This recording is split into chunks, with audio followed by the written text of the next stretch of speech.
ಭಾರತದ ಪ್ರಮುಖ ಯುರೇನಿಯಂ ಗಣಿ ಯಾವುದು ಅಂತ ಕೇಳ್ಯಾರ ರೀ. ಭಾರತದಲ್ಲಿ ಅತ್ಯಂತ ಪ್ರಮುಖವಾದ ಯುರೇನಿಯಂ ಗಣಿ ಎಲ್ಲಿದೆ ಅಂತ ಕೇಳಿದ್ರು ಅಂದ್ರೆ ಜಡಗುಡ.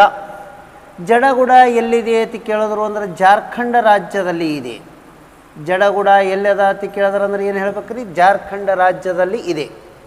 ಹಾಗಾದರೆ ಗೌರಿಬಿದನೂರು ಎದಕ್ಕೆ ಫೇಮಸ್ ಅದ ಚಿಕ್ಕಬಳ್ಳಾಪುರ ಜಿಲ್ಲಾದಾಗಿಂದು ಅಂತ ಕೇಳ್ತಾರೆ. ಈ ಗೌರಿಬಿದನೂರು ಚಿಕ್ಕಬಳ್ಳಾಪುರ ಜಿಲ್ಲೆ, ಇಲ್ಲಿ ಭೂಕಂಪನ ಕೇಂದ್ರವಿದೆ. ಭೂಕಂಪನದ ಅಧ್ಯಯನ ಕೇಂದ್ರ ಇಲ್ಲಿ ಅದ ನೋಡಿ. ಭೂಕಂಪನ ದಾಖಲಾತಿ ಕೇಂದ್ರ ಕರ್ನಾಟಕದೊಳಗೆ ಎಲ್ಲದಂದ್ರೆ ಗೌರಿಬಿದನೂರು ಅದ ರೀ. ನೆಕ್ಸ್ಟ್, ಭಾರತದಲ್ಲಿ ಹೆಚ್ಚಿನ ಕ್ರೋಮೈಟ್, ಭಾರತದಲ್ಲಿ ಅತಿ ಹೆಚ್ಚಿನ ಕ್ರೋಮೈಟ್ ಭೂವೈಜ್ಞಾನಿಕ ಸಮೀಕ್ಷೆ ಪ್ರಕಾರ ಎಲ್ಲಿ ದೊರೆಯುತ್ತದೆ ಅಂತ ಕೇಳ್ಯಾರ. ಕಟಕ್ ಎನ್ನುವುದು ಎಲ್ಲಿ ಬರ್ತದಂದ್ರೆ ಒಡಿಸ್ಸಾದಲ್ಲಿ ಬರುತ್ತದೆ. ಸಿಂಗಭೂಮಿ ಯಾವ ರಾಜ್ಯದ ಬರ್ತದೆ ಅಂದರೆ ಜಾರ್ಖಂಡ್ ರಾಜ್ಯದಲ್ಲಿ ಬರುತ್ತದೆ. ಮಣಿಪುರ ಹುಬ್ಬಳ್ಳಿ ಇರುವುದು ಕರ್ನಾಟಕದಲ್ಲಿ ಅದ. ಹಾಗಾದರೆ ಭಾರತದಲ್ಲಿ ಅತಿ ಹೆಚ್ಚು ಕ್ರೋಮೈಟ್ ಇರುವ ನಿಕ್ಷೇಪ ಹೊಂದಿರುವ ರಾಜ್ಯನೇ ಯಾವುದು ಅಂದ್ರೆ ಒಡಿಸ್ಸಾ. ಒಡಿಸ್ಸಾ ರಾಜ್ಯದಲ್ಲಿ ಏನಂದ್ರೆ ಅಂದರೆ ಇದು ಕಟಕ್ ಈ ಪ್ರದೇಶದೊಳಗೆ. ಇಲ್ಲಿ ಯಾವ ನದಿ ಹರಿಯುತ್ತದೆ ಅಂದ್ರೆ ಮಹಾನದಿ ಹರಿಯುತ್ತದೆ. ಇಷ್ಟೇ ಸ್ವಲ್ಪ ಅಬ್ಸರ್ವೇಷನ್ ಮಾಡಿ. ಮಹಾನದಿ ಜಲಾನಯನ ಪ್ರದೇಶ ಈ ನಿಕ್ಷೇಪಕ್ಕೆ ಪ್ರಸಿದ್ಧಿಯಾಗಿದೆ, ಕ್ರೋಮೈಟ್ ನಿಕ್ಷೇಪಕ್ಕೆ ಪ್ರಸಿದ್ಧಿಯಾಗಿದೆ. ಇಷ್ಟೇ ಹೇಳಬೇಕು. ಒಡಿಸ್ಸಾದಲ್ಲಿ ಮಹಾನದಿ ಹರಿಯುವ ಯಾವ ಕಣಿವೆಯಲ್ಲಿ ಇದು ಹೆಚ್ಚಿಗೆ ಸಿಗ್ತದ ಅಂತ ಕೇಳ್ತಾರ. ಸೂಕಿಂಡ ಎನ್ನುವ ಕಣಿವೆಯೊಳಗೆ ಹೆಚ್ಚಿಗೆ ಕ್ರೋಮೈಟ್ ಸಿಗ್ತದೆ ನೋಡಿ. ಇಷ್ಟು ಕ್ವಶನ್ ರೆಡಿ ಆದ ನೋಡಿ. ಹೈಯೆಸ್ಟ್ ಕ್ರೋಮೈಟ್ ಯಾವ ರಾಜ್ಯ? ಒಡಿಸ್ಸಾ. ಯಾವ ಪ್ಲೇಸ? ಕಟಕ್. ಕಟಕ್ ಯಾವ ನದಿಯ ದಡದಲ್ಲಿದೆ? ಮಹಾನದಿ. ಮಹಾನದಿ ಎದಕ್ಕೆ ಫೇಮಸ್ ಅದ? ಕ್ರೋಮೈಟ್ ನಿಕ್ಷೇಪಕ್ಕೆ. ಮಹಾನದಿಯಿಂದ ನಿರ್ಮಿತವಾದಂಥ ಕಣಿವೆ ಯಾವುದು? ಸೂಕಿಂಡ. ಸೂಕಿಂಡದಲ್ಲಿ ಏನು ಸಿಗುತ್ತದೆ? ಕ್ರೋಮೈಟ್. ಹೆಂಗಾರ ಕೇಳಲ್ಲ ಕ್ವಶನ್ಸ್. ನೆಕ್ಸ್ಟ್, ಜಾರ್ಖಂಡಿನ ಸಿಂಗಭೂಮಿ ಇದು ಎದಕ್ಕೆ ಫೇಮಸ್ ಅದ ಅಂತ ಕೇಳ್ತಾರೆ. ಕಬ್ಬಿಣದ ಅದಿರಿಗೆ ಪ್ರಸಿದ್ಧವಾಗಿದೆ. ಐರನ್ ಓರ್, ಕಬ್ಬಿಣದ ಅದಿರು ಪ್ರಸಿದ್ಧವಾಗಿದೆ. ಇದು ಹೇಳ್ಬೇಕು ತಾವು. ನೆಕ್ಸ್ಟ್ ಕ್ವಶನ್, ಭಾರತದಲ್ಲಿ ಯಾವ ರಾಜ್ಯ ಅತಿ ಹೆಚ್ಚು ಕಲ್ಲಿದ್ದಲು ನಿಕ್ಷೇಪ ಹೊಂದಿದೆ? ಉತ್ಪಾದನೆ ಕೇಳಿಲ್ಲ ರೀ. ನಿಕ್ಷೇಪ ಅಂದ್ರೆ ಭೂಮಿಯಾಗಿದ್ದುದು ಹೆಚ್ಚಿಗೆ ಯಾವ ರಾಜ್ಯದಾಗ ಅದ ಅಂತ ಕೇಳ್ಯಾರ ರೀ. ಹೈಯೆಸ್ಟ್ ಜಾರ್ಖಂಡ್ ರಾಜ್ಯ ನಿಕ್ಷೇಪವನ್ನು ಹೊಂದಿದೆ. ಜಾರ್ಖಂಡ್ ರಾಜ್ಯದಲ್ಲಿ ಅತ್ಯಂತ ಪ್ರಸಿದ್ಧವಾದ ಒಂದು ಕಲ್ಲಿದ್ದಲಿನ ಗಣಿ ಅದ ರೀ. ಅದರ ಹೆಸರು ಏನು ಅಂತ ಕೇಳ್ತಾರ? ಝಾರಿಯಾ ಗಣಿ. ಭಾರತದಲ್ಲಿ ಅತಿ ದೊಡ್ಡದಾದ ಕಲ್ಲಿದ್ದಲಿನ ಗಣಿನಿ ಯಾವುದು ಅಂದರೆ ಝಾರಿಯಾ. ಎಲ್ಲಿದೆ ಅಂದ್ರೆ ಜಾರ್ಖಂಡ್ನಲ್ಲಿ ಅದ. ಏನು? ಆಂಧ್ರ ಪ್ರದೇಶದಲ್ಲಿ ಪ್ರಮುಖವಾದ ಕಲ್ಲಿದ್ದಲಿನ ಗಣಿ ಯಾವುದು ಅಂದರೆ ಸಿಂಗಾರೇಣಿ. ಅವಾಗ ಆಂಧ್ರ ಪ್ರದೇಶ ಇತ್ತು. ಈ ಸದ್ದದು ತೆಲಂಗಾಣ ರಾಜ್ಯದಲ್ಲಿ ಆಗ್ಯದ. ಹಾಗಾದರೆ ಅಂದರೆ ಇವು ಎಲ್ಲೆಲ್ಲಿ ಸಿಗ್ತಾವ ಅನ್ನೋದು ಗೊತ್ತಿರಬೇಕು. ಇನ್ನು ಏನಂದ್ರೆ ಒಡಿಸ್ಸಾ ಮತ್ತು ಛತ್ತೀಸ್ಗಢ ಇವು ಏನಂದ್ರೆ ಕಲ್ಲಿದ್ದಲಿನ ನಿಕ್ಷೇಪಕ್ಕೆ ಇಲ್ಲಿ ಬಸ್ತಾರ ಎನ್ನುವ ಪ್ರದೇಶದ ಛತ್ತೀಸ್ಗಢದಾಗ ಅಲ್ಲಿ ಸಿಗ್ತದೆ ರೀ. ಬಸ್ತಾರ ಎಂಬ ಪ್ರದೇಶದಲ್ಲಿ ದೊರೆಯುತ್ತದೆ. ಅಂದ್ರೆ ಈ ಪ್ಲೇಸ್ಗಳು ನಮಗೆ ಕರೆಕ್ಟ್ ಗೊತ್ತಿರಬೇಕಂದಂಗೆ. ಅಂದ್ರೆ ಹೈಯೆಸ್ಟ್ ನಿಕ್ಷೇಪ ಹೊಂದಿರುವುದು ಯಾವ ರಾಜ್ಯ ಅಂದರೆ ಜಾರ್ಖಂಡ್. ಥೋರಿಯಂ ಅಂಶ ಹೊಂದಿರುವ ಮೋನೋಜೈಟ್ ಎನ್ನುವುದು ಅತಿ ದೊಡ್ಡದಾಗಿ ಎಲ್ಲಿ ಸಿಗುತ್ತದೆ ಅಂದರೆ ಕೇರಳದ ಕರಾವಳಿ ತೀರದಲ್ಲಿ ಸಿಗುತ್ತದೆ. ಕೇರಳದ ಕರಾವಳಿ ತೀರಕ್ಕೆ ಏನೆಂದು ಕರೆಯುತ್ತಾರೆ ಅಂದರೆ ಮಲ್ಬಾರ್, ಕೋಸ್ಟಲ್ ಅಂತೇಳಿ ಕರೀತಾರೆ, ಮಲ್ಬಾರ್. ಹಾಗಾದರೆ ಕರ್ನಾಟಕದಲ್ಲಿ ಕರಾವಳಿಗೆ ಏನೆಂದು ಕರೆಯುತ್ತಾರೆ? ಕೆನರಾ. ಎಲ್ಲಿ ಇದು ನಮ್ಮಲ್ಲಿ ಕೆನಡಾ ಅಂತಾರೆ. ಇನ್ನು ಗುಜರಾತ ಮತ್ತು ಏನಂದ್ರೆ ಮಹಾರಾಷ್ಟ್ರದಲ್ಲಿ ಏನಂತಾರೆ ಅಂದ್ರೆ ಕೊಂಕಣಿ ಕೊಂಕಣ ಅಂಥೇಳಿ ಕರೀತಾರೆ. ಕೊಂಕಣ ಕರಾವಳಿ, ಕೋಸ್ಟಲ್ ಏರಿಯಾಕಲ್ಲಿ ಈ ರೀತಿ ಏನದ ಗೊತ್ತಿರಬೇಕು. ಹಾಗಾದರೆ ಕೇರಳದ ಕರಾವಳಿಯೊಳಗೆ ಏನು ಸಿಗ್ತದೆ? ಮೋನೋಜೈಟ್ ಸಿಗುತ್ತದೆ. ನೆಕ್ಸ್ಟ್, ಭಾರತದ ಯಾವ ರಾಜ್ಯ ಅತಿ ಹೆಚ್ಚು ಗಂಧಕ ಉತ್ಪಾದನೆ ಮಾಡುತ್ತದೆ? ಗಂಧಕಕ್ಕೆ ಇಂಗ್ಲೀಷ್ನಾಗ ಏನಂತಾರೆ ಅಂದ್ರೆ ಸಲ್ಫರ್. ಈ ರಬ್ಬರ್ ಗಟ್ಟಿ ಮಾಡ್ತಾರಲ್ಲ ಅದಕ್ಕೆ ಏನನ್ನು ಬೆರೆಸುತ್ತಾರೆ? ರಬ್ಬರ್ ಗಟ್ಟಿ ಮಾಡುವಾಗ ಅಂದ್ರೆ ಸಲ್ಫರ್ ಬಳಸ್ತಾರೆ. ಹಾಗಾದರೆ ರಬ್ಬರ್ ಗಟ್ಟಿ ಮಾಡುವ ಕ್ರಿಯೆಗೆ ಏನಂತಾರೆ ಅಂದ್ರೆ ವಲ್ಕನೈಜೇಷನ್, ವಲ್ಕನೀಕರಣ ಕ್ರಿಯೆ ಎಂದು ಕರೆಯುತ್ತಾರೆ. ರಬ್ಬರ್ ಆ ಗಿಡದ ಯಾವ ಭಾಗದಿಂದ ಪಡೆಯುತ್ತಾರೆ ಅಂದರೆ ಲೇಟೆಕ್ಸ್ ಅಥವಾ ತೊಗಟೆಯ ಭಾಗದಿಂದ ಪಡೆಯುತ್ತಾರೆ. ಇಲ್ಲಿ ಸ್ವಲ್ಪ ಅಬ್ಸರ್ವೇಷನ್ ಮಾಡಿ, ಹೈಯೆಸ್ಟ್ ಗಂಧಕ ಉತ್ಪಾದನೆ ಮಾಡೋದು ಇಲ್ಲಿ ಕೊಟ್ಟಿದ್ರದಾಗ ಅವಾಗ 2003 ಇದು ಪಂಜಾಬ್ ಇತ್ತು ರೀ. ಈಗ ಇವು 4 ಆಪ್ಷನ್ ಇಲ್ಲಿ ಸದ್ಯಕ್ಕೆ. ಹೈಯೆಸ್ಟ್ ಈ ಸದ್ಯಕ್ಕೆ ಗಂಧಕ ಉತ್ಪಾದನೆ ಮಾಡುವ ರಾಜ್ಯ ಯಾವುದಂದ್ರೆ ಉತ್ತರ ಪ್ರದೇಶ, ಸೆಕೆಂಡ್ ಹೈಯೆಸ್ಟ್ ಯಾವುದಂದ್ರೆ ವೆಸ್ಟ್ ಬೆಂಗಾಲ್. ಇದು ಹೇಳೋದು ಇವು ಎರಡಕ್ಕೆ ವಿಶೇಷವಾಗಿ ಏನಂದ್ರೆ ಗಂಧಕವನ್ನು ರಬ್ಬರ್ ಗಟ್ಟಿ ಮಾಡಲು ವಲ್ಕನೀಕರಣದಲ್ಲಿ ಬಳಸಲಾಗುತ್ತದೆ. ಅದರ ಸಂಕೇತ ಎಸ್. ಆ್ಯಕ್ಚುಲಿ ಅದರದ್ದು ಎಲಿಮೆಂಟದ ನಂಬರ್ ಎಸ್ ಅಂದರೆ S8 ಅಂತ ಹೇಳಿದವು. ಬರೀ ಎಸ್ ಹೇಳಕ್ಕೆ ತಪ್ಪಾತ. S8. ಫಾಸ್ಫರಸ್ P4 ಹಾಗೆ ಹೇಳ್ಬೇಕು ನಾವು. ಸಿಂಗಭೂಮಿ ಎಲ್ಲಿದೆ? ಜಾರ್ಖಂಡ್ ರಾಜ್ಯದಲ್ಲಿ ಇದೆ. ಸಿಂಗಭೂಮಿ ಎದಕ್ಕೆ ಪ್ರಸಿದ್ಧಿಯಾಗ್ಯದ ಅಂತ ಕೇಳಿದ್ರಂದ್ರೆ ಇಲ್ಲೇ ಅದ ನೋಡಿ. ತಾಮ್ರನೂ ಸಿಗ್ತದೆ, ಕಬ್ಬಿಣೂ ಸಿಗ್ತದೆ, ಹೆಚ್ಚಿಗೆ ಕಬ್ಬಿಣದ ಅದಿರು ದೊರೆಯುತ್ತದೆ. ಹೈಯೆಸ್ಟ್ ಕಬ್ಬಿಣದ ಅದಿರು ದೊರೆಯುತ್ತದೆ ಇಲ್ಲಿ ಸಿಂಗಭೂಮಿದಾಗ. ಈ ಕಬ್ಬಿಣದ ಅದಿರಿನಲ್ಲಿ ಎಷ್ಟು ಪ್ರಕಾರಗಳು ಅಂದ್ರೆ 5 ಪ್ರಕಾರಗಳು. ಒಂದನೇದ್ದು ಹೆಮಾಟೈಟ್, ಎರಡನೆಯದ್ದು ಹಿಂಗೆ ರೀ ಹೆಮಾಟೈಟ, ಮ್ಯಾಗ್ನಾಟೈಟ, ಲಿಮೋನೈಟ, ಸೀಡರೈಟ್, ಕಬ್ಬಿಣದ ಪೈರೇಟ್ಸ್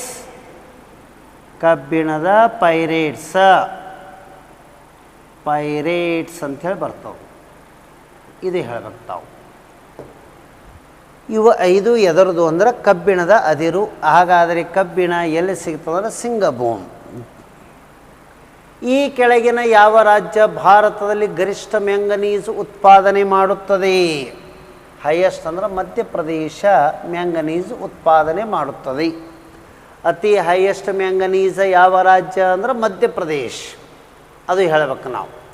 ಗುಜರಾತ್ ಭಾರತದಲ್ಲಿ ಅತಿ ಹೆಚ್ಚು ಉಪ್ಪು ಉತ್ಪಾದನೆ ಮಾಡುತ್ತದೆ. ಏಕೆಂದರೆ ಅದು ಅತಿ ಏನದಂದ್ರೆ ವಿಸ್ತಾರವಾದಂತಹ ಒಣ ಕರಾವಳಿ ಪ್ರದೇಶ ಹೊಂದಿದೆ.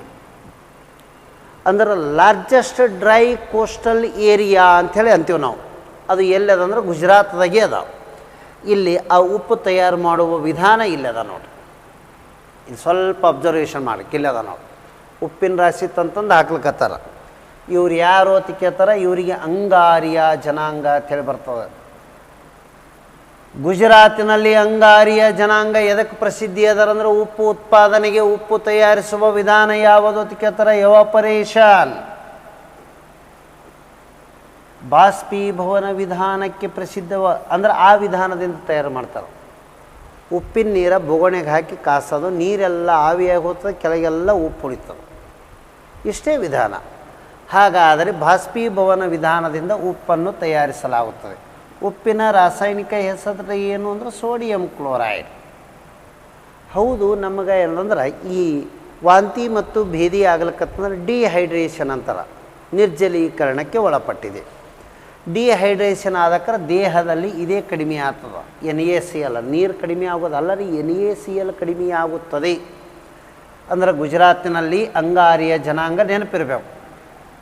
ಭಾರತದ ಉಪ್ಪಿನ ಸಂಶೋಧನಾ ಕೇಂದ್ರ ಎಲ್ಲಿದೆ ಅಂತ ಕೇಳ್ತಾರೆ? ಭಾವನಗರ, ಗುಜರಾತ್. ಉಪ್ಪಿನ ಸಂಶೋಧನಾ ಕೇಂದ್ರ ಎಲ್ಲಿದೆ ಅಂದ್ರೆ ಭಾವನಗರ್, ಗುಜರಾತ್. ಇದು ಕರೆಕ್ಟ್ ನೆನಪಿಟ್ಬಿಟ್ಟು. ನೆಕ್ಸ್ಟ್ ಭಾವನಗರ್, ಗುಜರಾತ್ ಆಯ್ತರೆ. ಈ ಕ್ವಶನ್ ನೋಡಿ. ಈ ಕೆಳಗಿನ ಯಾವ ಹೇಳಿಕೆಗಳು ಸರಿಯಾಗಿವೆ? ಧಾರವಾಡ ಶಿಲಾರಚನೆಯಲ್ಲಿ ಅತ್ಯಧಿಕವಾಗಿ ಏನು ದೊರೆಯುತ್ತದೆ? SDAಕ್ಕೂ ಕೇಳಿದರು. ಧಾರವಾಡ ಶಿಲಾರಚನೆಯಲ್ಲಿ ಹೈಯೆಸ್ಟ್ ಮ್ಯಾಂಗನೀಸ್ ದೊರೆಯುತ್ತದೆ. ಮ್ಯಾಂಗನೀಸ್ ನಿಕ್ಷೇಪವಿದೆ. ಹಾಗಾದರೆ ಇವ ಏನು ಕೊಟ್ಟನ ರೀ? ಮ್ಯಾಂಗನೀಸದ ಬದಲಾಗಿ ನೈಸರ್ಗಿಕ ಅನಿಲ ಕೊಟ್ಟನ. ಇದು ತಪ್ಪಾಗಿದೆ. ಕೋದರ್ಮ ಎನ್ನುವ ಸ್ಥಳದಲ್ಲಿ ಮೈಕಾ ಎಂದರೆ ಏನು ಅಂದರೆ ಕನ್ನಡದಾಗ ಅಬ್ರಕ ದೊರೆಯುತ್ತದೆ. ಹಾಗಾದರೆ ಕೋದರ್ಮ ಎನ್ನುವುದು ಕ್ಯಾಪಿಟಲ್ ಆಫ್ ಮೈಕಾ ಅಂತಾರೆ. ಹಾಗಾದರೆ ಮೈಕಾ ಅಂದ್ರೆ ಅಬ್ರಕದ ರಾಜಧಾನಿ ಅಂತೇಳಿ ಕರೀತಾರೆ. ಅಬ್ರಕದ ರಾಜಧಾನಿ ಕೋದರ್ಮ ಅಂಥೇಳಿನೇ ಕರಿತೇವೆ ನಾವು. ಈ ಅಬ್ರಕದ ರಾಜಧಾನಿ ಕೋದರ್ಮ ಅಂಥೇಳಿ ಕರಿತೇವಲ್ಲ, ಇದು ಎಲ್ಲರೇ ಅದ ಅಂತ ಕೇಳ್ತಾರೆ? ಕೋದರ್ಮ ಎನ್ನುವುದು ಭಾರತದ ಈ ಕೆಳಗಿನ ಯಾವ ರಾಜ್ಯದಲ್ಲಿ ಕಂಡುಬರುತ್ತದೆ? Option number A Jharkhand, B Chhattisgarh, Odisha, Madhya Pradesh. ಅದಕ್ಕೆ ತಾವು ಆನ್ಸರ್ ಮಾಡಬೇಕು. ಕೋಧರ್ಮ ಇದು ಎದಕ್ಕೆ ಪ್ರಸಿದ್ಧ ಅದಂದ್ರೆ ಅಬ್ರಕಕ್ಕ ಯಾವ ರಾಜ್ಯದಲ್ಲಿ ಕಂಡುಬರುತ್ತದೆ?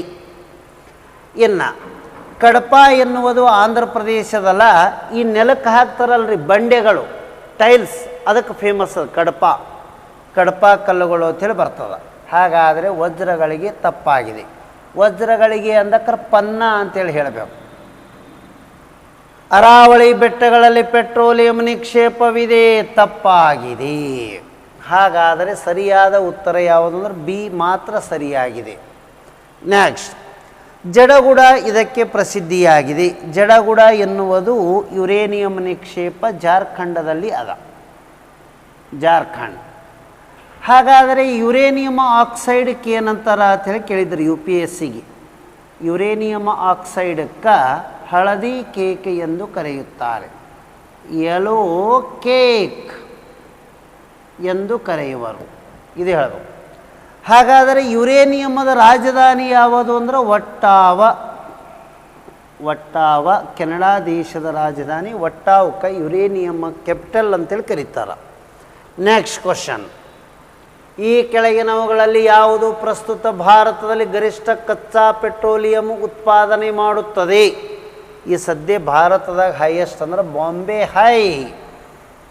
ಇದು ಯಾವಾಗ ಚಾಲು ಆಗ್ಯದ? 1974. ಹಾಗಾದರೆ ಈ ಬಾಂಬೆ ಹೈ ಅನ್ನೋದು ಇಲ್ಲದ ನೋಡಿ ಚಿತ್ರ. ಇದು ಬಾಂಬೆ ಹೈ. ಇದು ಉಪಕರಣಕ್ಕೆ ಏನಂತೀವಿ ಅಂದರೆ ಸಾಗರ ಸಾಮ್ರಾಟ ಅಂತೇಳಿ ಕರಿತೀವಿ.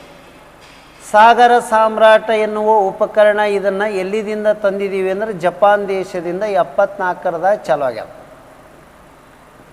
ಇದು ಒಂದು ಏನು ಅಂದರೆ ಕಚ್ಚಾ ತೈಲ ಹೊರತೆಗೆಯುವ ಉಪಕರಣ. ಬಾಂಬೆ ಹೈ ಎಲ್ಲಿದೆ ಅಂತ ಕೇಳ್ತಾರೆ? ಅರಬ್ಬಿ ಸಮುದ್ರದ ಖಂಡಾವರಣ ಪ್ರದೇಶದಲ್ಲಿ. ಅರಬ್ಬಿ ಸಮುದ್ರದ ಏನಂತ ಹೇಳ್ಬೇಕ್ರಿ? ಖಂಡಾವರಣ. ಅರಬ್ಬಿ ಸಮುದ್ರದ ಖಂಡಾವರಣ ಪ್ರದೇಶದಲ್ಲಿ ಇದೆ. ಹಂಗಂದ್ರೆ ಏನು ಅಂತ ಕೇಳ್ತಾರೆ. ಸಾಗರಗಳ ಮೇಲ್ಮೈ ಲಕ್ಷಣಗಳು ಅಂತೇಳಿ ಅಧ್ಯಯನ ಮಾಡುವತ್ತಿಗೆ continental self, slope, trench, plane ಅಂತೇಳಿ, ಸಾರಿ, continental self, slope, plane, trench ಅಂತೇಳಿ 4 ಭಾಗ ಬರ್ತಾವೆ. ಅದಕ್ಕೆ ಒಂದನೇ ಭಾಗಕ್ಕೆ ಏನಂತಾರೆ ಅಂದ್ರೆ ಖಂಡಾವರಣ ಪ್ರದೇಶ, ಖಂಡಾವರಣ ಇಳಿಜಾರು, ಸಾಗರದ ಮೈದಾನ ಮತ್ತು ಸಾಗರದ ಆಳ ಅಂಥೇಳಿ. ಇದು ಎಲ್ಲಿ ಬರ್ತದೆ ಅಂದ್ರೆ ಅರಬ್ಬಿ ಸಮುದ್ರದ ಖಂಡಾವರಣ ಪ್ರದೇಶದಲ್ಲಿ ಬರುತ್ತದೆ. ಇದಕ್ಕೆ ಟಿಕ್ ಹಾಕಿ ಬರಬೇಕು. ಅದು ಬಿಟ್ಟು ಕೇಸಂದ್ರೆ ಅಲ್ಲೇ ಎಲ್ಲೋ ಮುಂಬೈ ಮಗ್ಲಕ್ಕೆ ಬರ್ತದೆ ರೀ ಅಂಥೇಳಿ ಅಲ್ಲ ರೀ, ಇದೇ ವರ್ಡ್ಗೆ ಟಿಕ್ ಹಾಕಬೇಕು.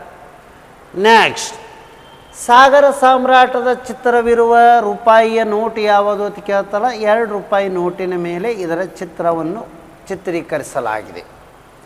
ನೆಕ್ಸ್ಟ್ ಕ್ವಶನ್, ಇಲ್ಲ, ಈ ತಮಿಳುನಾಡಿನ ಕರಾವಳಿ ತೀರಕ್ಕೆ ಏನೆಂದು ಕರೆಯುತ್ತಾರೆ ಅಂದರೆ ಕೋರಮಂಡಲ ಎನ್ನುವರು. ಏನಂತಾರೆ? ಕೋರಮಂಡಲ ಎನ್ನುವರು. ಇದು ಎದಕ್ಕೆ ಫೇಮಸ್ ಅದ? ಕೋರಮಂಡಲ ಎಂದರೆ ಸಿಮೆಂಟ್ ಉತ್ಪಾದನೆಗೆ ತಯಾರಿಸಲು ಅಥವಾ ಸಿಮೆಂಟ್ ತಯಾರಿಸಲು ಪ್ರಸಿದ್ಧವಾಗಿದೆ. ಇವು ಹೇಳ್ಬೇಕಂದ್ರೆ ನಾವು ಭಾರತದಲ್ಲಿ ಗರಿಷ್ಠ ಕಚ್ಚಾ ಪೆಟ್ರೋಲಿಯಂ ಉತ್ಪಾದನೆಯಾಗುವುದು ಈ ಸದ್ಯ ಬಾಂಬೆ ಹೈ. ಭಾರತವು ಮ್ಯಾಂಗನೀಸ್ ಅದಿರನ್ನು ಉತ್ಪಾದಿಸುವ ರಾಷ್ಟ್ರಗಳಲ್ಲಿ ಒಂದಾಗಿದೆ. ಈ ರಾಷ್ಟ್ರಗಳ ಗುಂಪಿನಲ್ಲಿ ಅಂತೇಳಿ ಬರ್ತದೆ ರೀ. ಹಾಗಾದರೆ ಇಲ್ಲಿ ಏನದಂದ್ರೆ ಯಾವ್ಯಾವ ರಾಷ್ಟ್ರಗಳು ಈ ಸದ್ಯಕ್ಕೆ ಟಾಪ್ ಅದಾವ? ಇಲ್ಲಿ ಇದ್ದರದಾಗ ಯಾವುದು ಕರೆಕ್ಟೇ ಆಗಲ್ಲ. ಇದು ಆಗಿನ ಕಾಲದ ಕ್ವಶನ್ ಸರ್. ಈಗ ಹೊಸದಾಗಿ ಏನು ತೊಗೋಬೇಕಂದ್ರೆ ಹೈಯೆಸ್ಟ್ ಮ್ಯಾಂಗನೀಸ್ ಅದಿರು ಉತ್ಪಾದನೆ ಮಾಡುವ ದೇಶಗಳು ಯಾವುದು ಅಂತ ಕೇಳ್ತಾರೆ. ಭಾರತ ಮ್ಯಾಂಗನೀಸ್ ಉತ್ಪಾದನೆಯಲ್ಲಿ ಎಷ್ಟನೇ ಸ್ಥಾನ ಹೊಂದಿದೆ ಅಂದ್ರೆ 6ನೇ ಸ್ಥಾನ ಹೊಂದಿದೆ. ಇಷ್ಟು ನಾವು ಕರೆಕ್ಟಾಗಿ ಅಬ್ಸರ್ವ್ ಮಾಡಿ ಹೇಳಬೇಕು. ಏನು ಇಲ್ಲಿರೋದು ಈ ಸದ್ಯ ಭಾರತದ ಸ್ಥಾನ 6ನೇದಂದ್ರೆ ವರ್ಲ್ಡ್ದೊಳಗೆ ನೋಡ್ರಿ ಆಲ್ಮೋಸ್ಟ್ ಎಲ್ಲ ಥರದ ಚೀನಾನೇ ಅದ. ಹಾಗಾದರೆ ಹೈಯೆಸ್ಟ್ ಮ್ಯಾಂಗನೀಸ್ ಈ ಸದ್ಯಕ್ಕೆ ಯಾರದ ಅಂದ್ರೆ ಚೀನಾ ನಂಬರ್ 1 ಅದ. ಆಮ್ಯಾಗ ಏನದಂದ್ರೆ 2ನೇದು ಬ್ರೆಜಿಲ್ ಅದ. ಆಮ್ಯಾಗ ರಷ್ಯಾ ಗುಂಪು ಹೀಗೆಲ್ಲ ಬರ್ತಾವೆ. ನಾವು ಏನದಂದ್ರೆ ಎಷ್ಟನೇದವ್ರದೇನಂದ್ರೆ ಭಾರತ 6ನೇ ಸ್ಥಾನ ಹೊಂದಿದೆ ಮ್ಯಾಂಗನೀಸ್ ದ ಉತ್ಪಾದನೆಯಲ್ಲಿ ಅಂದಂಗೆ. ನೆಕ್ಸ್ಟ್, ಯಾವ ರಾಜ್ಯ ಅತಿ ದೊಡ್ಡ ಕಲ್ಲಿದ್ದಲು ನಿಕ್ಷೇಪವನ್ನು ಹೊಂದಿದೆ? ಮತ್ತೊಮ್ಮೆ ರಿಪೀಟ್ ಕ್ವಶನ್ ಕೇಳ್ಯಾರ. 2008ದ ಜಾರ್ಖಂಡ್. ಹೌದು, ಜಾರ್ಖಂಡ್ ರಾಜ್ಯ ಎಂದರೆ ರಾಜ್ಯ ರಚನೆಯಾಗ್ಯದ ಅಂತ ಕೇಳ್ತಾರ. ಹಾಗಾದರೆ 15 ನವಂಬರ್ 2000ರಂದು ರಚನೆಯಾಗಿದೆ. ಬಿಹಾರದಿಂದ ಡಿವೈಡ್ ಆಗಿ ರಚನೆಯಾಗ್ಯದ. ಜಗತ್ತಿನ ಉತ್ಪಾದನೆಯಲ್ಲಿ ಭಾರತ ಇದರೊಳಗೆ ಫಸ್ಟ್ ಅದ ಅಂತ ಕೇಳ್ಯಾರ. ಮೈಕಾ ಅಂದ್ರೆ ಕನ್ನಡದಾಗ ಏನಂತೀವ್ರಿ? ಅಬ್ರಕ. ಅಬ್ರಕದ ಉತ್ಪಾದನೆಯಲ್ಲಿ ಮತ್ತು ರಫ್ತಿನಲ್ಲಿ ಭಾರತ ಸ್ವಾವಲಂಬನೆಯಾಗಿದೆ, ಹೈಯೆಸ್ಟ್ ಅದ. ಇದು ಹೈಯೆಸ್ಟ್ ಎದರಾಗಿ ಯೂಸ್ ಮಾಡ್ತಾರಂದ್ರೆ ವಿದ್ಯುತ್ ಕೈಗಾರಿಕೆಗಳಲ್ಲಿ ಹೆಚ್ಚಿಗೆ ಯೂಸ್ ಮಾಡ್ತಾರೆ. ಯಾವ ಕೈಗಾರಿಕೆ ರೀ? ವಿದ್ಯುತ್ ಕೈಗಾರಿಕೆ. ಹಾಗಾದರೆ ಇದರಲ್ಲಿರುವ ಗುಣ ಏನು ಅಂದರೆ ಇದು ಉತ್ತಮ ಉಷ್ಣವಾಹಕವಾಗಿದೆ. It is an good conductor of heat.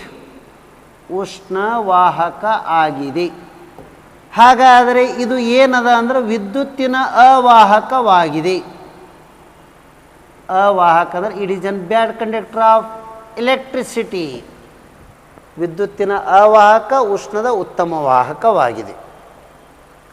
July 2011ರಲ್ಲಿ ಪರಮಾಣು ಶಕ್ತಿ ಆಯೋಗ ಘೋಷಿಸಿದಂತೆ ಯುರೇನಿಯಮದ ಬೃಹತ್ ನಿಕ್ಷೇಪಗಳು ದೊರಕ್ಯವ್ರಿ. ಪ್ರಪಂಚದಾಗ ಹೈಯೆಸ್ಟ್ ನಿಕ್ಷೇಪ ಇಲ್ಲಿ ಅದ ಯುರೇನಿಯಮದ ಹೇಳ್ತಾರ. ಅದು ತುಮ್ಮಲಪಳ್ಳಿ ಎಂಬ ಸ್ಥಳದಲ್ಲಿ ಇದೆ. ಅದು ಈ ಸದ್ಯಕ್ಕೆ ಯಾವ ರಾಜ್ಯದಾಗದಂದ್ರೆ ಆಂಧ್ರ ಪ್ರದೇಶ್.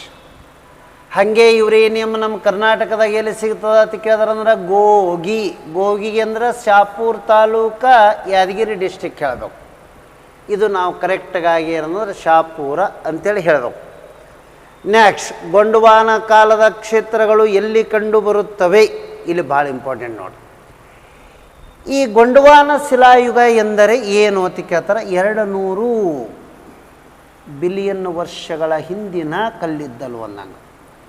200 ಬಿಲಿಯನ್ ವರ್ಷಗಳ ಹಿಂದಿನ ಕಲ್ಲಿದ್ದಲಕ್ಕೆ ನಾವು ಏನಂತೀವಿ ಅಂದ್ರೆ ಗೊಂಡವಾನ ಶಿಲಾಯುಗದ ರಚನೆ ಅಂತೇಳಿ ಕರಿತೀವಿ ನಾವು. ಹಾಗಾದರೆ ಭಾರತದಲ್ಲಿ ಗೊಂಡವಾನ ಶಿಲಾಯುಗದ ರಚನೆಯ ಕಲ್ಲಿದ್ದಲು ಎಲ್ಲೆಡೆ ಸಿಗ್ತಾವ ಅಂತ ಕೇಳ್ತಾರ. ನಮ್ಮಲ್ಲಿ ಭಾರತದೊಳಗೆ ಪ್ರಮುಖವಾಗಿ ದಾಮೋದರ ನದಿ ಕಣಿವೆ ಯೋಜನೆದೊಳಗೆ ಸಿಗ್ತದೆ. ಅದು ಎಲ್ಲೆಲ್ಲಿ ಹರಿತದೆ ಹಿಂಗೆ ಅದು ಹೇಳಬೇಕು. ಹಾಗಾದರೆ ದಾಮೋದರ ನದಿ ಕಣಿವೆ ಹರಿಯುವುದು ಯಾವ ರಾಜ್ಯ? ಒಂದು ಜಾರ್ಖಂಡ, ಒಂದು ವೆಸ್ಟ್ ಬೆಂಗಾಲ್.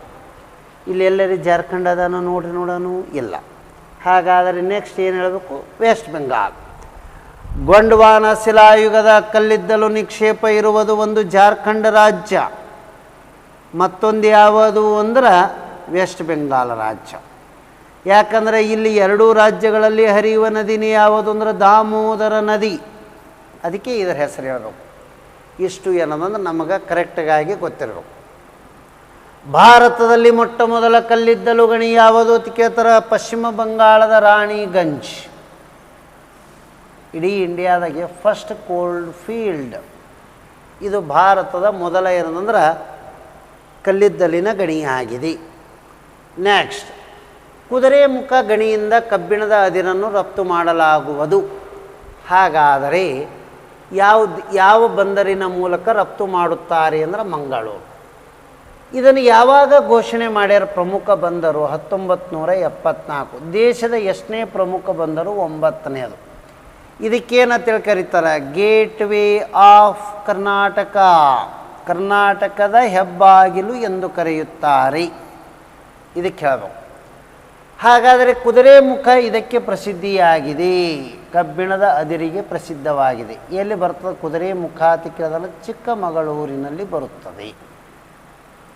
ಸುಮ್ಮನೆ ಹಿಂಗೆಲ್ಲ ನೆನಪಿರ್ಬೇಕು ರೀ. ಹೊಸು ಇವತ್ತರ ಬಗ್ಗೆ ಏನಂದ್ರೆ ನಮಗೆ ಕರೆಕ್ಟ್ ಗೊತ್ತಿರಬೇಕು. ಭಾರತದಲ್ಲಿ ಹೈಯೆಸ್ಟ್ ಕಬ್ಬಿಣದ ಅದಿರು ರಫ್ತು ಆಗುವುದು ಇದೇ ನೋಡಿ. ಭಾರತದಿಂದ ಅತಿ ಹೆಚ್ಚು ಕಬ್ಬಿಣದ ಅದಿರು ರಫ್ತು ಮಾಡುತ್ತದೆ ಯಾವುದು ಅಂದರೆ ಮರ್ಮಗೋವಾ ಬಂದರು. ಇದು ಮಹದಾಯಿ ಮತ್ತು ಜುವಾರಿ ನದಿಗಳ ಸಂಗಮದಲ್ಲಿ ಇದೆ. ಜುವಾರಿ ನದಿಗಳ ಸಂಗಮದಲ್ಲಿ ಇದೆ. ಎರಡೂ ನದಿಗಳು ಸಂಗಮಗಳಲ್ಲಿ. ಕೋಚಿಗೆ ಏನಂತಾರೆ ಅಂದರೆ ಕ್ವೀನ್ ಆಫ್ ಅರೇಬಿಯನ್ ಸಿ ಎಂದು ಕರೆಯುತ್ತಾರೆ. ಅರೇಬಿಯನ್ ಸಿ, ಅರಬ್ಬಿ ಸಮುದ್ರದ ರಾಣಿ. ಅರೇಬಿಯನ್ ಸಿ ಅಂಥೇಳಿ ಕರೀತಾರೆ. ಅರಬ್ಬಿ ಸಮುದ್ರದ ರಾಣಿ ಅನ್ಬೇಕು. ಭಾರತದ ಹಳೆಯದಾದ ಕೃತಕವಾದ ಹಳೆಯದಾದ ಕೃತಕ ಬಂದರು, oldest artificial port in India ಅಂತೀವಿ ನಾವು. ಯಾವುದಕ್ಕೆ ಚೆನ್ನೈಗೆ ಅನ್ಬೇಕು. ಇದು ಇಷ್ಟು ನಮಗೆ ಕರೆಕ್ಟ್ ಗೊತ್ತಿರಬೇಕು. ಭಾರತದಲ್ಲಿ ಅತ್ಯಂತ ಹಳೆಯದಾದ ಕಚ್ಚಾ ತೈಲು ಎಲ್ಲಿ ಅತಿ ಕೇಳ್ತಾರ? ನಿಕ್ಷೇಪ ದಿಗ್ಬೋಯಿ ಕ್ಷೇತ್ರ ವಿರೋಧ ಯಾವ ರಾಜ್ಯದಾಗ ಅತಿ ಕೇಳಿದ್ರೆ ಅಸ್ಸಾಂ ರಾಜ್ಯದಲ್ಲಿ ಇದೆ. ಯಾವ ರಾಜ್ಯದಲ್ಲಿದೆ? ಅಸ್ಸಾಂ. ನೈವೇಲಿ ಎಲ್ಲದ ಅತಿ ಕೇಳ್ತಾರ? ತಮಿಳುನಾಡಿನಲ್ಲಿ ಇದೆ. ಹಾಗಾದರೆ ತಮಿಳುನಾಡಿನ ನೈವೇಲಿ ಏನು ಫೇಮಸ್ ಅದ ಅತಿ ಕೇಳ್ತಾರ? ಲಿಗ್ನೈಟ್ ದೊರೆಯುತ್ತದೆ. ಲಿಗ್ನೈಟ್. ಬಾಂಬೆ ಹೈ ಇದಕ್ಕೆ ಪ್ರಸಿದ್ಧವಾಗಿದೆ, ಕಚ್ಚಾ ತೈಲ ನಿಕ್ಷೇಪಕ್ಕೆ ಪ್ರಸಿದ್ಧಿಯಾಗಿದೆ. ಆದರೆ ಇದು 1974 ಅದ ರೀ, ಇದು ಹಳೇದದ. ಹಲ್ದಿಯಾ ಇದು ಎಲ್ಲದ ಅಂತ ಕೇಳ್ತಾರೆ? ವೆಸ್ಟ್ ಬೆಂಗಾಲದಲ್ಲಿ ಒಂದು ಬಂದರು ಆಗಿದೆ. ಇಷ್ಟು ನಮಗೆ ಕರೆಕ್ಟಾಗಿ ಗೊತ್ತಿರಬೇಕು. ನೆಕ್ಸ್ಟ್, ಅಂಕಲೇಶ್ವರ ಹೆಸರುವಾಸಿಯಾಗಿರುವುದು ಎಲ್ಲದ? ಇದು ಅಂಕಲೇಶ್ವರ ಅಂದರೆ ಗುಜರಾತದಲ್ಲಿ ಅದ. ಗುಜರಾತದಲ್ಲಿ ಕೊರೆಯಲ್ಪಟ್ಟ ಮೊದಲ ಕಚ್ಚಾ ತೈಲ ಬಾವಿ, first oil well in India, ಮೊದಲ ಕಚ್ಚಾ ತೈಲ ಬಾವಿ ಆಗಿದೆ. ಚಿನ್ನದ ಗಣಿ ಎಲ್ಲದ? KGF ಅದ. ಮತ್ತೆಲ್ಲದ? ಆಂಧ್ರ ಪ್ರದೇಶದ ಅನಂತಪುರ ಜಿಲ್ಲಾದೊಳಗೆ ಅದ. ಮತ್ತೆಲ್ಲದ? ಕರ್ನಾಟಕದ ರಾಯಚೂರು ಜಿಲ್ಲೆ ಲಿಂಗಸೂರು ತಾಲೂಕ ಹಟ್ಟಿ ಚಿನ್ನದ ಗಣಿ ಅಂತೇಳಿ ಹೇಳ್ತೀವಲ್ಲ, ಕದು ಅದು. ಕಬ್ಬಿಣ ಮತ್ತು ಕಲ್ಲಿದ್ದಲು ನಿಕ್ಷೇಪಗಳಲ್ಲಿ ಕೆಳಗಿನ ಯಾವುದು ಪ್ರದೇಶಗಳಲ್ಲಿ ಶ್ರೀಮಂತವಾಗಿದೆ? ಛೋಟಾ ನಾಗ್ಪುರ್ ಪ್ರಸ್ಥಭೂಮಿ. ಹಾಗಾದರೆ ಇದು ಎಲ್ಲದ ಅಂತ ಕೇಳ್ತಾರೆ? ಜಾರ್ಖಂಡ್ ರಾಜ್ಯದಾಗ ಅದ. ಇದಕ್ಕೆ ಏನಂತೇಳಿ ಕರೀತಾರೆ ಅಂದ್ರೆ ಭಾರತದ ರೂರ್ ಎಂದು ಕರೆಯುತ್ತಾರೆ. ಹಂಗ್ಯಾಕೆ ಕರೀತಾರ ಅಂದ್ರೆ ಇದು ಜರ್ಮನಿ ದೇಶದೊಳಗೂ ಎಲ್ಲ ಸಿಗುವ ನಿಕ್ಷೇಪಗಳು ಸಿಗುವ ಒಂದು ಪ್ರದೇಶದ, ಅದಕ್ಕೆ ಇದನ್ನು ಕಂಪ್ಯಾರಿಸನ್ ಮಾಡ್ತೀವಿ. ನೆಕ್ಸ್ಟ್, ಯಾವ ರಾಜ್ಯದಲ್ಲಿ ಹಟ್ಟಿ ಚಿನ್ನದ ಗಣಿ ಇದೆ? ಕರ್ನಾಟಕ. ಯಾವ ಜಿಲ್ಲಾದಾಗದ ಅಂದ್ರೆ ರಾಯಚೂರು ಜಿಲ್ಲಾದಾಗದ. ಯಾವ ತಾಲೂಕದಾಗದ ಅಂತ ಕೇಳಿದ್ರೆ ಲಿಂಗಸಗೂರ ತಾಲೂಕ. ಲಿಂಗಸೂರು ಅಲ್ಲರಿ, ಅದು ಆ್ಯಕ್ಚುಲಿ ಲಿಂಗಸಗೂರ ತಾಲೂಕ.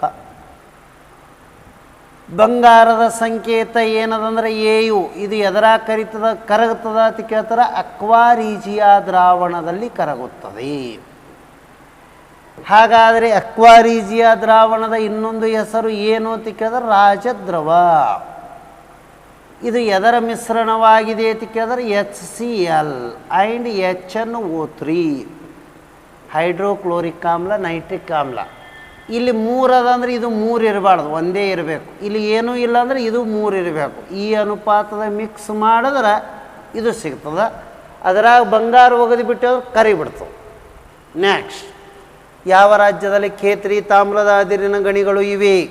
ಖೇತ್ರಿ ಅಂದಕ್ಕೆ ಪಟ್ನೆ ರಾಜಸ್ಥಾನಕ್ಕೆ ಹೋದವು. ರಾಜಸ್ಥಾನದಲ್ಲಿ ಖೇತ್ರಿ. ಹಾಗಾದರೆ ತಾಮ್ರದ ಸಂಕೇತ ಏನು ಅಂದ್ರೆ ಕಾಪರ್. ಕಾಪರ್ ಅಂದರೆ ಏನಂದ್ರೆ Cu. ಇದು ಹೇಳಬೇಕು. ಕರೆಕ್ಟೇ? ಇನ್ನೂ ಒಂದು ಕಾನ್ಸೆಪ್ಟ್ ಏನದ ಅಂದ್ರೆ ಇಲ್ಲಿ ತಾಮ್ರದೊಳಗೆ ಒಂದು ಬೊಬ್ಬೆ ತಾಮ್ರ ಅಂತ ಹೇಳಿ ಬರ್ತದೆ. ಇದು ಎಂಥ ತಾಮ್ರ ಅಂತ ಕೇಳ್ತಾರೆ? ಬೊಬ್ಬೆ ತಾಮ್ರ. It is an impure copper, ಅಶುದ್ಧ ತಾಮ್ರವಾಗಿದೆ. ಇಷ್ಟು ಹೇಳಿ ಬರಬೇಕು. ನೆಕ್ಸ್ಟ್, ಈ ಕೆಳಗಿನ ಯಾವ ತೈಲ ಕ್ಷೇತ್ರಗಳು ಭಾರತದ ಈಶಾನ್ಯ ಪ್ರದೇಶದಲ್ಲಿ ಇವೆ? ಈಶಾನ್ಯ ಅಂದರೆ ಯಾವುದು? ಅಸ್ಸಾಮ. ಅಸ್ಸಾಮದಲ್ಲಿ ಯಾವುದು? ದಿಗ್ಬೋಯಿ. ಯಾವಾಗ ಚಾಲುವಾಗಿದೆ? 1901ಕ್ಕೆ ಕಚ್ಚಾ ತೈಲ. ಕಚ್ಚಾ ತೈಲ ಅಂದರೆ ಏನು? ಆಯಿಲ್ ರಿಫೈನರಿ ಚಾಲುವಾಗಿದೆ. Indian oldest refinery plant in India ಅಂತ ಕೇಳಿದ್ರೆ ಇದೇ ಹೇಳಬೇಕು, ದಿಗ್ಬೋಯಿ.